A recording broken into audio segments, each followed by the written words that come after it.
တခေစီကအဖို့မင်းသားတွေရဲ့ဆိုကဟန်တွေမင်းတွေးမြင်မင်း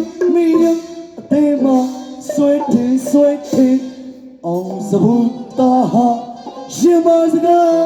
နှလုံးသားတွေကမတည်ထားစီကောဦးတင်ရှင်မအမေလက်စီရထိမမို့လို့ကောစီထော်ရီဘုလူရဲ့အဝေကိုပဲအောင်စဘူးတာလီဆွေးမြေမတရား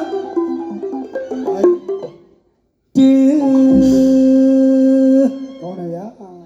ဒီတချင်းလေးကကျွန်တော်မိဘဖြစ်တဲ့ရွာစားကျော်ဘေးဥစိန်မုံလုံးကနေရေးဆက်ပေးတာကောင်းလိုက်ပါလေရတာရှိလိုက်တာ ဘိုးတို့ဘွားတို့ဖောက်ခဲ့တဲ့လမ်းဟုတ်တယ်နော်ဗျာဟုတ်ကဲ့